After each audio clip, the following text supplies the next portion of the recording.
சென்னை ராயப்பேட்டை அதிமுக தலைமையகத்தில் சட்டமன்ற தேர்தலுக்கான வேட்பாளர்கள் நேர்காணல் துவங்கியுள்ளது. இதுகுறித்த கூடுதல் விவரங்களை எமது செய்தியாளர் பிரகாஷ் வழங்க கேட்கலாம். வணக்கம் பிரகாஷ், விவரங்கள் என்ன?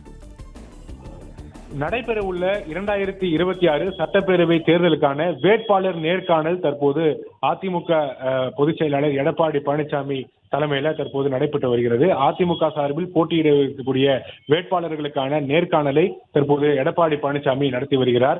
அதிமுக சார்பில் 2026 சட்டப்பேரவை தேர்தலில் போட்டியிட விருப்பம் உள்ளவர்களுக்கான விருப்ப மனுக்கள் கடந்த டிசம்பர் 15ஆம் தேதியிலிருந்து 23ஆம் தேதி வரையில் முதற்கட்டமாகவும், இரண்டாவது கட்டமாக 28ஆம் தேதியிலிருந்து 31ஆம் தேதி வரைக்கும் வழங்கப்பட்டது. கிட்டத்தட்ட 10,000க்கும் மேற்பட்டவர்கள் அதிமுக சார்பில் போட்டியிட விருப்பம் தெரிவித்து விருப்ப மனுக்களை அளித்திருந்தார்கள். தற்போது விருப்ப மனு அளித்தவர்களுக்கான நேர்காணல் இன்று முதல் நடைபெற இருக்கிறது. முதல் நாளான இன்று அதிமுக அமைப்பு ரீதியாக செயல்பட்டு வரக்கூடிய சேலம் மாநகர், சேலம் புறநகர், ஈரோடு மாநகர், ஈரோடு புறநகர், கிழக்கு மற்றும் மேற்கு, கரூர், திண்டுக்கல் கிழக்கு மற்றும் மேற்கு மாவட்டங்களில் இருக்கக்கூடிய சட்டமன்ற தொகுதிகளில் அதிமுக சார்பில் போட்டியிட விருப்பம் தெரிவித்தவர்களுக்கு இந்த நேர்காணலானது நடத்தப்பட இருக்கிறது.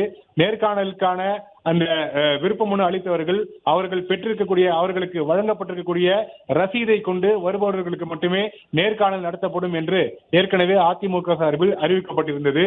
சீட்டு, அதாவது தேர்தலில் போட்டியிட சீட் பெற்று தருவதாக யாரும் வெளியாட்களிடத்துல பணத்தை கொடுத்து ஏமாற வேண்டாம் என்று அதிமுக பொதுச் செயலாளர் எடப்பாடி பழனிசாமி அறிவுறுத்தி இருந்தார். மேலும் கட்சிக்காக உண்மையாக உழைத்தவர்களிடத்துல நேர்காணல் நடத்தப்படும், அதிகாரப்பூர்வமாக வேட்பாளர் தேர்வு நடத்தப்படும். எனவே இந்த விருப்ப மனு அளித்தவர்கள் அவர்களுக்கான ரசீதை கொண்டு வருபவர்களுக்கு மட்டுமே நேர்காணல் அனுமதிக்கப்படுவார்கள் என்று அறிவிக்கப்பட்டிருந்தது.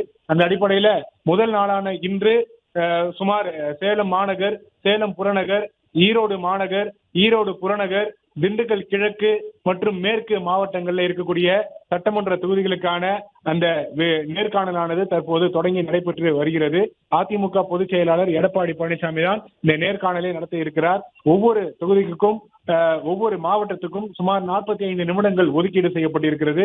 அவர்களுக்கு இந்த தேர்தலில் ஏன் வாய்ப்பு வழங்கப்பட வேண்டும், வாய்ப்பு வழங்கப்பட்டால் வெற்றி பெறுவதற்கு என்னென்ன வாய்ப்புகள் இருக்கிறது, கட்சிக்காக என்னென்ன போராட்டங்கள் எல்லாம் ஈடுபட்டு இருக்கிறாங்க, என்னென்ன பதவிகள் எல்லாம் வகித்து இருக்கிறாங்க என்பது குறித்தெல்லாம் இந்த நேர்காணலின் போது கேள்வி எழுப்பப்படும் என்று எதிர்பார்க்கப்படுகிறது.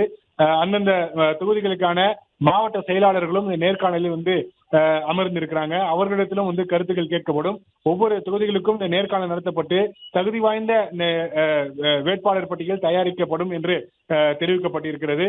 தை மாத இறுதியிலேயே இந்த அதிகாரப்பூர்வமாக வேட்பாளர் பட்டியல் அதிமுக சார்பில் வெளியிடப்படும் என்று எதிர்பார்க்கப்படுகிறது.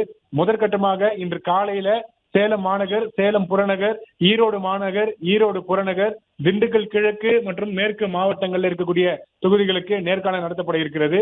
பிற்பகல், அதாவது இன்று மாலையும் இரண்டாவது கட்டமாக நேர்காணல் நடத்தப்பட இருக்கிறது.